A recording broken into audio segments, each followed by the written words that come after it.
من الشيطان الرجيم. بسم الله الرحمن الرحيم. الحمد لله رب العالمين، والصلاة والسلام على سيد المرسلين حبيب إله العالمين أبي القاسم محمد وعلى أهل بيته الطيبين الطاهرين.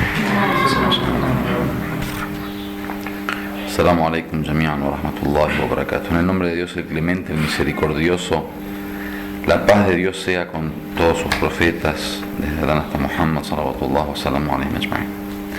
Bueno, nosotros en el mes de Ramadán tenemos una serie de enseñanzas que el profeta propuso para el ayuno, como filosofía del ayuno, como la importancia del ayuno, los efectos del ayuno. Y generalmente lo que más aparece en los hadices, o lo que la gente más conoce, son una serie de cuestiones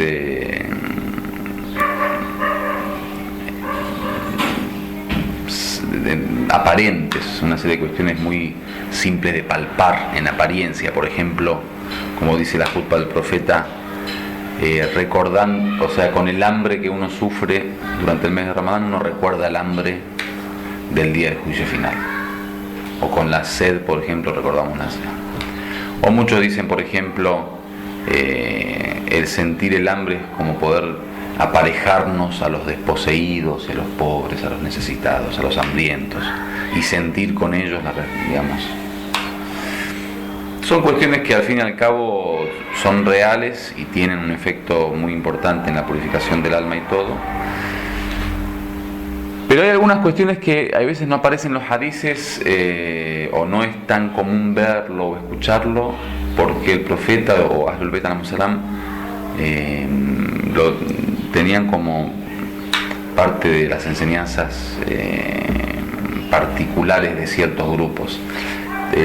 La mayoría de los imames alayhim salam, con respecto a sus enseñanzas, realmente tenían tres grupos, o más o menos, digamos, pero diversos grupos de discípulos o alumnos.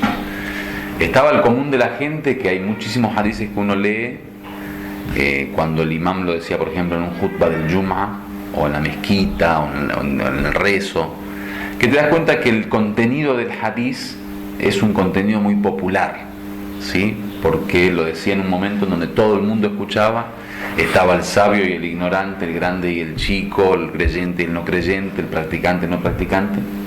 Entonces, es obvio que digamos, el tipo de discurso que tiene que elegir el ma'sum para ese tipo de oportunidad debe ser un discurso general, no tan profundo, popular, práctico.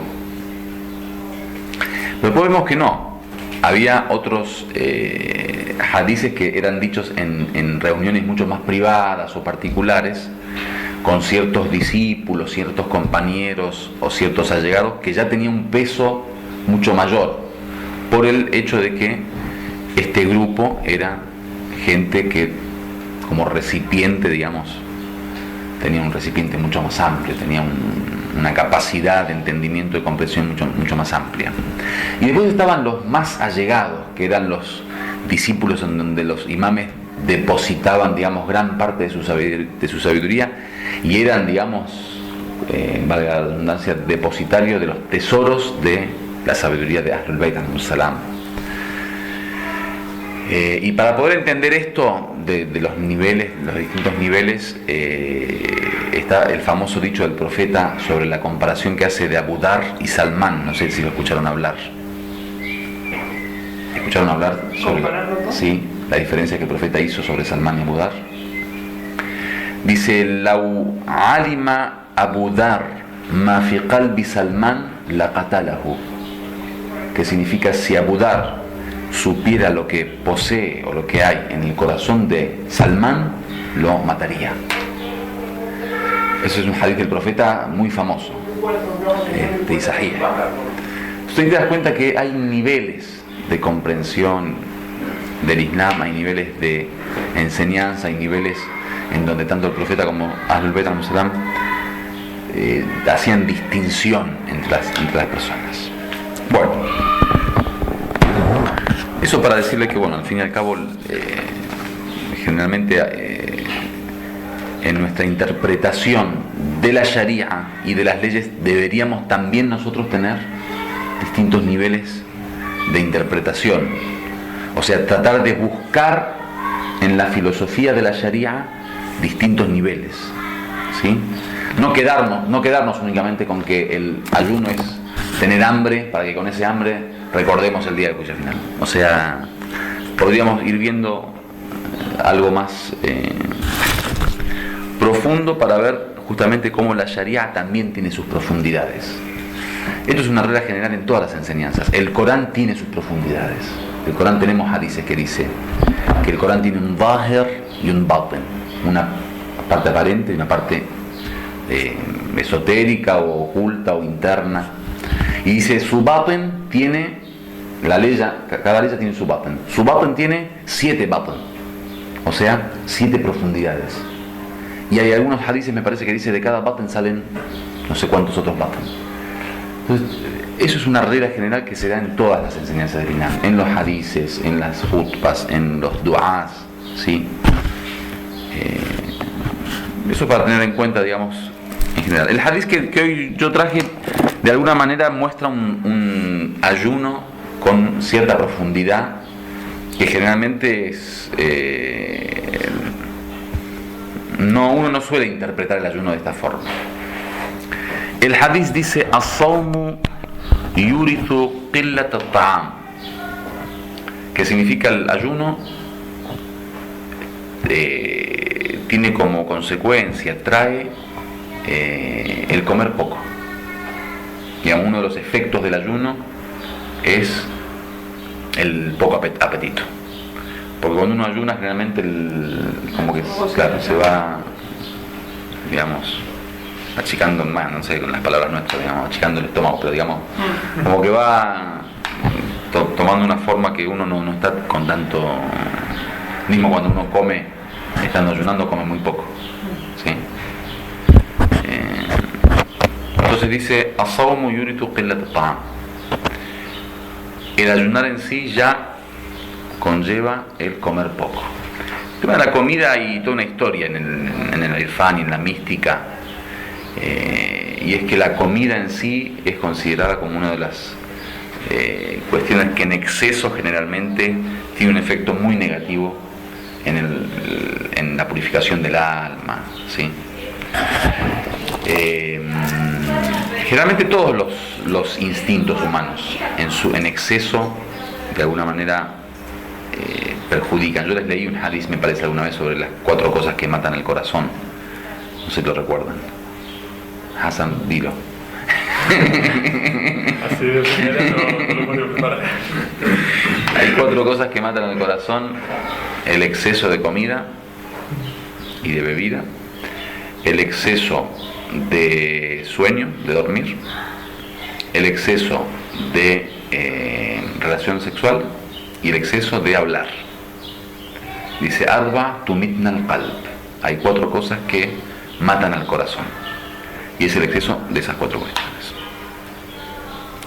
Y si uno se da cuenta y hace un estudio, psicológico de las personalidades, generalmente te das cuenta el tipo que habla mucho, constantemente está hablando, constantemente está bla, bla, bla, bla, le falta, uno lo ve como, alejado un poco del tema de la espiritualidad, o el tipo que come mucho, ¿viste? La gente que está constantemente pensando en la comida, o que come. Te das cuenta, uno lo ve y ya su rostro te habla de otra cosa. O el tipo que duerme mucho. Y hay gente que obviamente Dios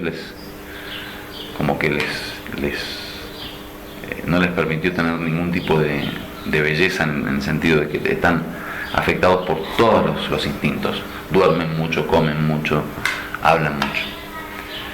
Entonces el tema de los instintos en el Islam generalmente es tratado como una cuestión natural, una necesidad, digamos, natural en el hombre, pero que el objetivo primordial es que simplemente el instinto cumpla con su razón de ser. Desgraciadamente nosotros como que malinterpretamos la realidad del instinto y pensamos que el instinto solo tiene que ver con el placer. como que el instinto debe significar placer. Y nos olvidamos que el instinto está puesto en el cuerpo humano, hasta en el alma también, digamos, los instintos del corazón, para cumplir un objetivo, o sea, tiene una razón de ser. La razón de ser de cualquier cosa es cumplir con el objetivo de su existencia. O sea, cuando Dios crea algo, lo crea con un objetivo. El cumplir con su objetivo es la razón de ser, ¿sí? Entonces, uno tiene que comprender cuál es la razón de ser de los instintos para interactuar con ella desde ese punto de vista. Por ejemplo, el comer tiene que ver con la alimentación y el crecimiento del cuerpo.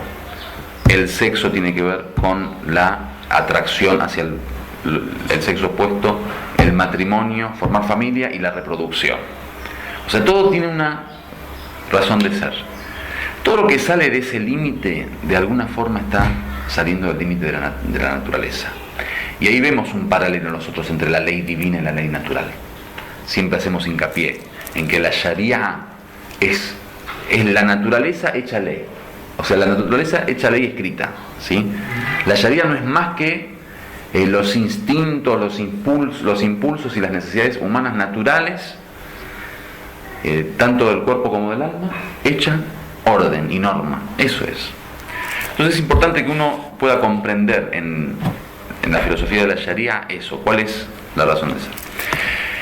Entonces los instintos de esa forma, el exceso de comida, o sea, termina matando al hombre porque termina matando su naturaleza, o sea, se va transformando más en un animal absoluto que en un ser humano.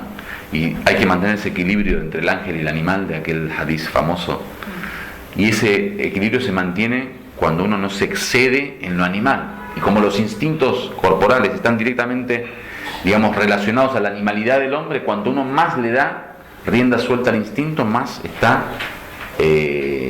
avivando el fuego de de la animalidad. Entonces, as-sawmu yurithu qillat at-ta'am. El primer beneficio que tiene Sawm es que disminuye el hambre. Y ya dijimos cuál es el beneficio de disminuir el hambre, que al fin y al cabo todo exceso de instinto lleva al hombre hacia un fortalecimiento de la animalidad. Entonces eso no le permite el equilibrio entre la angelicalidad y la animalidad. Wa qillatu ta'am turithu qillatul kalam. Fátima. Que poco comer conlleva a hablar poco también. Hablar poco. Y miren cómo está relacionado. ¿Se acuerdan el hadith que dijimos, las 4 cosas que matan? Si uno después se pone a ver ese tema, uno se relaciona con el otro. Generalmente, por ejemplo, la necesidad sexual o el instinto sexual está muy relacionado con la alimentación. Como que la alimentación tiene un efecto directo, ¿sí?, sobre el instinto. La alimentación sobre el tema del beber. Si uno come mucho, bebe mucho. El beber con el dormir. Cuanto uno bebe mucho, duerme mucho. Entonces una cosa trae la otra. Por eso tiene que haber un equilibrio en todas las. El comer menos nos hace hablar menos. Y eso ya es un tema también que en la mística islámica está muy profundizado, el samt, que es el silencio. Para que nos demos una idea, cuanto menos habla el hombre, más piensa. Cuanto más piensa el hombre, menos habla. Eso es una balanza. El que habla mucho, piensa poco. El que piensa mucho, habla poco. ¿Por qué? No puedo hacer las dos cosas, ¿verdad? No, porque el pensamiento es hablar con uno mismo. Le llaman pensamiento discursivo, ¿no? ¿Por qué?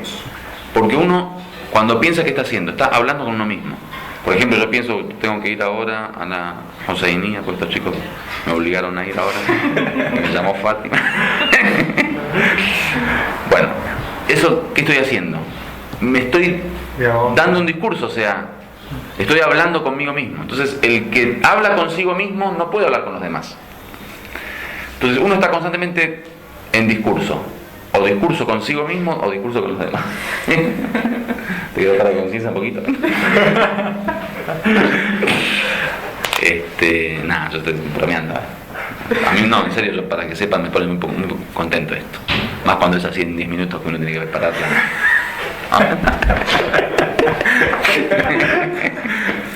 No, sinceramente, yo vengo para esto, alhamdulillah, la verdad que alhamdulillah. Pero para la próxima igual te gané. Bueno, en el Irfan se plantea el tema del samt. ¿Qué es el samt? El silencio. Samt, uno en silencio se le permite poder reflexionar todo lo que viene en el Corán, de aquellos que reflexionan, aquellos que piensan, aquellos que meditan. Todo eso necesita silencio. Por eso generalmente te das cuenta que el que habla mucho tiene menos tiempo de pensar, ¿sí? Y en la historia de los místicos existen muchísimas historias de gente que pasaba horas y horas y horas en silencio.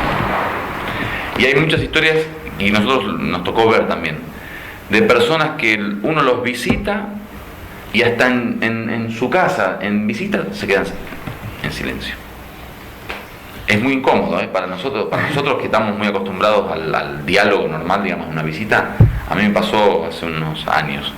Fui a visitar a un místico y yo encima había pedido una visita personal, digamos, como una visita médica, digamos, pero bueno, con un místico. O sea, estaba yo solo y él. Y nos sentamos y él no hablaba. Vine hasta acá para algún consejo, alguna enseñanza, y no. Y de repente yo salía con alguna pregunta y él me respondía. Fue muy incómodo, ¿no? Pero bueno, es digamos, el estilo de muchos místicos. Hay un libro, La alquimia del amor, no sé si lo leyeron. ¿Lo leyeron? No lo leí, pero que te contaron, hay que leerlo. Los libros son para leer. Léanlo, que es muy bueno, se los recomiendo. De Ali Rajab Khayyat, que era un místico iraní, y decían que era muy silencioso, o sea, casi no hablaba. Entonces, bueno, hay muchas cuestiones que hablan sobre el lisan, en los hadices que hablan sobre la lengua, las enfermedades de la lengua, hadices que dicen que la lengua es como lo más pequeñito, pero lo más peligroso. Y todo lo que la lengua puede traer, digamos, de efectos negativos.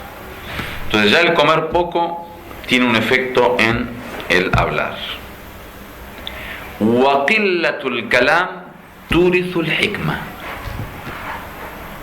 Fátima. Que conlleva El hablar poco. al juicio. Sí. El hikma puede ser sabiduría, puede ser prudencia, puede ser juicio. Generalmente el hikma está ligado al conocimiento y la sabiduría. Pero una sabiduría que generalmente tiene que ver con una sabiduría contundente. Hikma viene de una raíz árabe que tiene que ver con algo fuerte, algo muhkam. Uhkimat ayatu, dice el Corán. Sus aleyas han sido, digamos, como establecidos de una forma concreta, fuerte, contundente, como que no firme, ¿sí? Algo muhkam es algo. Entonces, hikma es ese tipo de conocimiento contundente, conocimiento con argumento, conocimiento con prueba, conocimiento que no lo puede hacer tambalear ningún tipo de cuestión. Dice: al-hikma hiya ma'rifatu afdal al-ashya bi afdal al-ulum. Es el conocimiento o el saber lo mejor de las mejores ciencias. O sea, conocer los mejores temas o las mejores cosas de las mejores ciencias o saberes. وهي وضع الشيء من قول أو فعل في أحسن مواضعه. Y es colocar cada cosa, ya sea palabra o acción, en el mejor lugar. El hikma generalmente cuando lo definen dice wad'u shay bimawdi'ihi. ¿Qué es el hikma? Poner algo en su lugar. Por eso el hombre que es hakim, que es prudente, que es sabio, que tiene hikma, no dice cualquier cosa en cualquier lugar, o no hace cualquier cosa en cualquier lugar. Eso es el hikma. El Corán dice: yu'ti al-hikma man yasha wa man yu'ti al-hikma faqad utiya khayran kathira. Dice, Dios le da el hikma a quien Él quiere, y quien le es dada el hikma le ha sido dado un gran bien. Y en otra de ellas dice: وَلَقَدْ أَتَيْنَا لُقْمَانَ الْحِكْمَةِ. Hemos dado a Luqman al hikma, la sabiduría.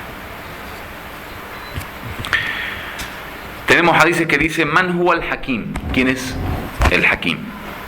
Dice: Kada al-hakim an yakuna nabiyya. Dice, casi el hakim es un profeta. Al-hakim yashfi as-sa'il wa yajud bil-fada'il. Yushfi as-sa'il wa yajud bil-fada'il. Al-hakim es el que, cuando alguien le viene a preguntar, tiene la respuesta para la pregunta. Y es el que otorga constantemente favores. Su akhlaq, su moral, su carácter es un carácter de favor. Al-hukama ashrafu an-nas anfusan wa aktharuhum sabran wa asra'uhum afwan wa awsa'uhum akhlaqa.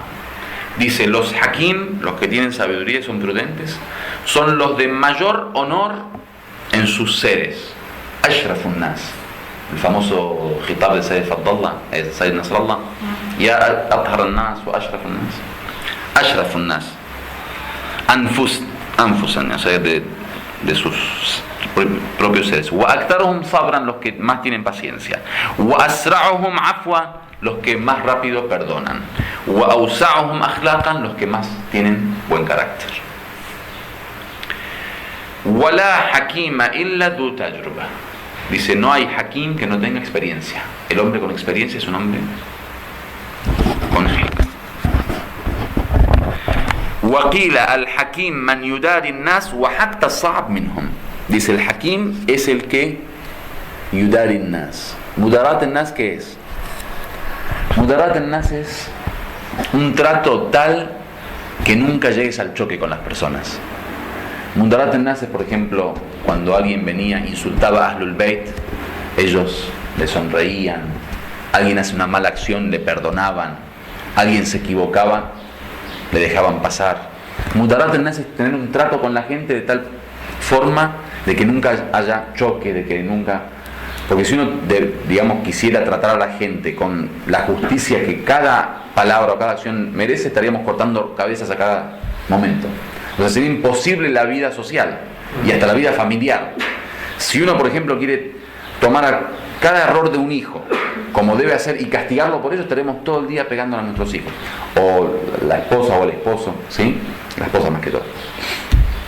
Entonces, el mudarat an-nas es tener como una elasticidad en el trato. Mudarat soy terjemón bil español. Tratar con la gente. Sí, un trato con la gente así amable. Wa hatta as-sa'ab minhum, hasta los que son difíciles, de carácter difícil. Bueno, el tafsir en los hadices acerca del hikma. ¿Qué es el hikma en los hadices? Dice el imam Sadiq alayhi salam: Inna al-hikma al-ma'rifa wa at-tafaqquh fi ad-din, faman faqaha minkum fahuwa hakim. Dice, el hikma es al-ma'rifa, es el conocimiento, wa at-tafaqquh fi ad-din, el saber profundo de la religión. At-tafaqquh es un conocimiento profundo, ¿sí? El ma'rifa o el ilm es un conocimiento normal, cuando uno aprende algo normalmente. At-tafaqquh es aprenderlo profundamente, o sea, ir hacia las profundidades del saber. At-tafaqquh fi ad-din. Dice, quien de ustedes sea faqih, o sepa el fiqh, o sea, el conocimiento profundo de la religión, es un hakim. Wa qila al-hikma hiya al-fahm wal-aql. Al-hikma es el entendimiento y el intelecto. عن الإمام الباقر عليه السلام قيل للقمان ما الذي أجمعت عليه من حكمتك؟ قال لا أتكلف ما قد كفيته وأضيع ما وليته. Le preguntaron al Luqman, ¿qué es lo que sacaste en resumen de tu hikma? Dijo, la atakallaf ma qad kafaitu. No pide lo que... Sí, como que cuando ya me es suficiente algo, como que no busco más nada. O sea, cuando uno tiene, por ejemplo, algo pequeño para comer, ya es suficiente. O sea, no está buscando atacarla, mucha preocupación, mucha... Waqila samt hikma. El silencio es hikma. الإمام عليه السلام أول الحكمة ترك اللذات وآخرها مقت الفانيات. Dice, el principio de la hikma, el comienzo de la hikma es tarkul laddat, es abandonar los placeres. Hay muchos hadices que unen el tema de los placeres con el hikma, el tema de alejarse de los instintos para que Dios te otorgue el hikma, el tema de alejarte de los placeres mundanales para que Dios te otorgue el hikma. Por eso, date cuenta como la sharia ahí tiene un efecto fundamental. Muchas de las cuestiones, digamos, que son leyes islámicas tienen que ver con no permitirle al hombre placeres, o sea, alejarlo del placer, porque el estar inmerso en el placer te lleva a estar inmerso en el mundo y en lo material y en lo, ¿sí? Tenemos muchas historias, por ejemplo, de místicos, que el despertar místico, ese momento donde se les abrió el mundo de lo místico, fue en el momento en que dejó de lado un placer o no permitió, por ejemplo, sentir un placer ante un pecado. Generalmente los placeres que están ligados al pecado. Este Rajab Ali Hayat, no sé si te acordás cuál fue la historia de cómo él logró su estado místico. Hace mucho tiempo. Bueno, de joven él estuvo encerrado en una casa con una prima y la prima le insinuó algo como para estar juntos y él se escapó. Dice, salió de la casa y ahí se le abrió el mundo místico, el despertar. Y hay muchísimas historias, de personas que en momentos así donde Dios los probó con un gran placer en un pecado, se alejaron y Dios les abrió el camino.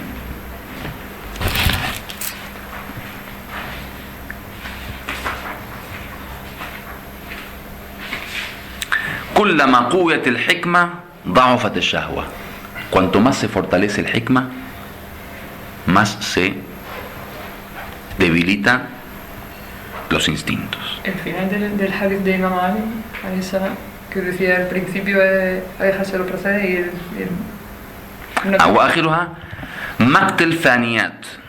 مقت الفانيات مقت الفانيات. شو هو مقت الفانيات؟ مقت الفانيات، الفاني ايه يعني اللي موجود لا تتمسك به، ما تتعلق به بالفاني، الفاني راح يخلص يروح من يدك. ليش؟ Claro, y el final es como el desapego a lo que es. Tiene un final, el desapego a lo que perece, el desapego a lo que perece. حد الحكمة الإعراض عن دار الفناء والتوله بدار البقاء. El límite de la hikma es el alejarse de la vida que tiene un fin, la vida que perece, y el dirigirse o dirigir la atención hacia Darul Baqa, la morada de la permanencia. Bueno, eso era con respecto al hikma, para que tengamos idea de la importancia que tiene el hablar poco. Obviamente cuando decimos de hablar poco, generalmente el hablar poco sin sentido, ¿no? Porque el hablar para el maestro, para el guía, para el padre, para el educador, cuando sus palabras tienen obviamente un objetivo, no estamos hablando de ese hablar. Yo conocí a un místico que me decía, hablaba 12, 15 horas por día, daba charlas. Entonces estamos hablando del hablar, el hablar normal que uno dice, bueno, voy a hablar por hablar. Las conversaciones que uno dice, bueno, tomo un café solo para hablar, así de por hablar. Y por el contrario, el otro tipo de habla no solo no es negativo, sino que es muy positivo. ¿Sí? Y hay hasta una frase árabe famosa que dice: إذا كان الكلام من فضة فالسكوت من ذهب. Si hablar valdría plata, el silencio vale oro. O sea, hasta en la cultura popular se entiende que el silencio y el hablar poco tiene más valor. والحكمة تورث المعرفة. الحكمة تورث المعرفة. O sea, esa prudencia, ese juicio, esa sabiduría conlleva al ma'rifa. El ma'rifa es el saber. Ahora, se ve que este tipo de saber no tiene que ver con un saber normal, sino el saber de la realidad de las cosas, el saber la esencia de las cosas, el saber la realidad de las cosas, porque uno constantemente en el saber está en una lucha entre la apariencia de las cosas y su realidad. Este tipo de ma'rifa supuestamente sería el conocimiento de la realidad de las cosas. ¿Se acuerdan aquel día que dijimos que el tema del conocimiento, el peso que tienen en la realidad del hombre y en la responsabilidad? Entonces, obviamente, cuanto mayor es el conocimiento, mayor es la responsabilidad, mayor es la acción, mayor es el sentimiento. Entonces, es obvio que todo esto es para lograr el ma'rifa, que después nos da un mayor grado de responsabilidad, un mayor grado de sabiduría al momento de actuar. O sea, ese ma'rifa que perfecciona nuestra acción en realidad, no un ma'rifa de libro, de lectura nada más. Wal ma'rifa turithu al yaqin. Fátima. El conocimiento conlleva la seguridad o la certeza. La certeza. El yaqin es el conocimiento que no tiene duda. Yaqin es cuando uno tiene 100% conocimiento de que es así. En la lógica dividen el conocimiento en varios grados. Está el conocimiento que es 100% conocimiento, o sea, no hay ni un 1% de probabilidad de que no sea así. A eso le llaman yaqin. Está el dhan. ¿Qué es el dhan? Es el conocimiento que hay un gran porcentaje de que sea así, de que la realidad sea así, pero hay una mínima probabilidad de que no sea así. Por ejemplo, 80% con 20%. Eso no llaman yaqin, le llaman dhan. Está el shak, que es duda, 50%. Cuando uno dice, bueno, puede ser que sea así, puede ser que se le llaman shak. Y está el wahn, que es lo contrario. Una gran probabilidad de que no sea así y una pequeña probabilidad de que sea así. Esos son darajatul ilm, los niveles del conocimiento. Wal ma'rifa turithul yaqin. ¿Qué significa turithul yaqin? Que cuando uno tiene ma'rifa, si ese ma'rifa es el conocimiento de la realidad de las cosas, ese conocimiento te da un estado de certeza. Y quizá el yaqin acá tenga que ver ya no con un estado de la mente o del conocimiento normal que uno dice, bueno, conozco, sino un estado del corazón. Cuando uno dice la certeza de la creencia, que dice, bueno, yo creo que es así, o sea, para mí es así, ya no es una cuestión intelectual. Porque a veces uno presenta un argumento, por ejemplo, puede ser 100% seguro, pero lo tiene simplemente como un argumento intelectual, o sea, en el ámbito de la razón. Pero a veces no, ese argumento se transforma en una creencia, 100% en el corazón. Le di el ejemplo yo que decía el Imam Khomeini sobre la diferencia entre el mero conocimiento y el yaqin, del cementerio. Dormir en el cementerio. El Imam Khomeini decía que la diferencia entre el ilm y el yaqin, o sea, el mero conocimiento, y la certeza, o el conocimiento certero, es que todos tenemos conocimiento de que el muerto no hace nada, no nos puede perjudicar. Pero sobre eso tiene yaqin la persona que duerme al lado de un muerto en el cementerio. O sea, a cualquier persona le pregunta, ¿el muerto hace algo? Te dice no. Bueno, duerme al lado del muerto. ¿Quién lo hace? Una noche te dejo acá con un muerto y digo, no, Shahadi. Entonces ahí dice, tiene ilm pero no tiene yaqin. El ilm, ¿qué es? Es un marhala, una etapa de conocimiento que queda como idea, como imagen. Esa imagen se tiene que transformar en certeza en el corazón para ser yaqin. Entonces, al-ma'rifa turithu al-yaqin.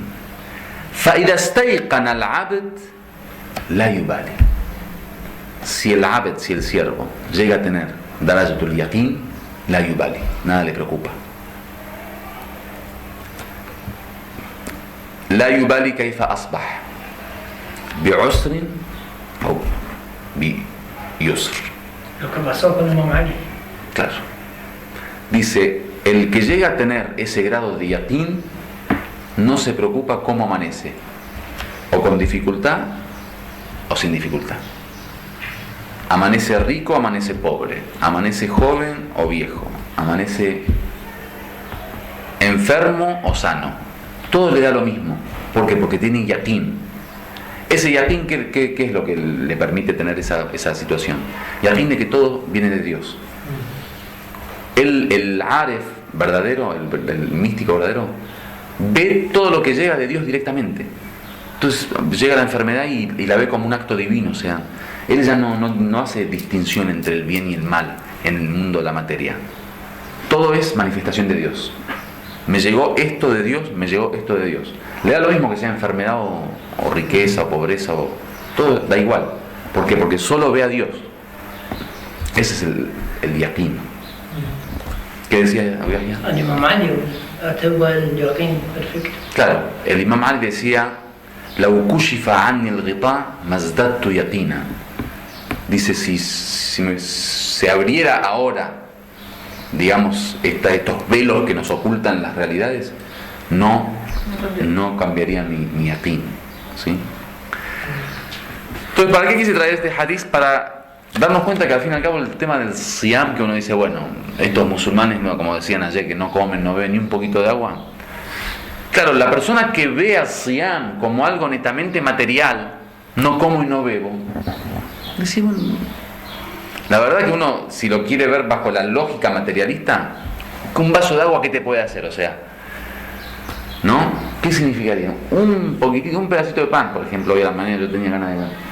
Había un pedacito ahí y digo, no, mejor no. No, uno dice, si fuera una cuestión netamente material, bueno, un poquitito, una cosita, o sea, ¿cuál es el problema, no? Por ejemplo, digo, si el tema tiene que ver con el tema de mantenerse vacío en el sentido de liviano, bueno, entonces una frutita. No, Dios dice siyam. ¿Por qué? Porque ese siyam que Dios ve, ese son turithu qillatut ta'am, wa qillatut ta'am turithu qillatul kalam, wa qillatul kalam turithu al-hikma, wal hikma turithu al-ma'rifa, wal ma'rifa turithu al-yaqin, wa man istayqana la yubali kayfa asbah am bi'usrin am biyusr. Entonces ahí te das cuenta cuando decimos la filosofía de la ley, ver la profundidad de la ley. No podemos ver la ley como algo aparente. El hijab es ponerse un pañuelo en la cabeza. No, eso no es el hijab. Esa es la apariencia de la ley, ¿sí? El rezo es hacerse wudú, dirigirse a la qibla, decir Allahu Akbar. Eso no es el rezo. Están las profundidades. Este tipo de hadices nos enseña un poco eso, a ver el verdadero placer en la misma ibada. O sea, uno con esto, realmente yo leo esto y digo, bueno, alhamdulillah que Dios nos da la oportunidad de tener un mes de esto, un mes de una actividad, de una acción que nos lleva al ma'rifa, al hikma, al yaqin. Y ahí está la diferencia del musulmán y el no musulmán. ¿Te das cuenta? El tipo que no tiene esta oportunidad, no tiene oportunidad para el ma'rifa, no tiene oportunidad para el hikma. Walhamdulillahi rabbil alamin.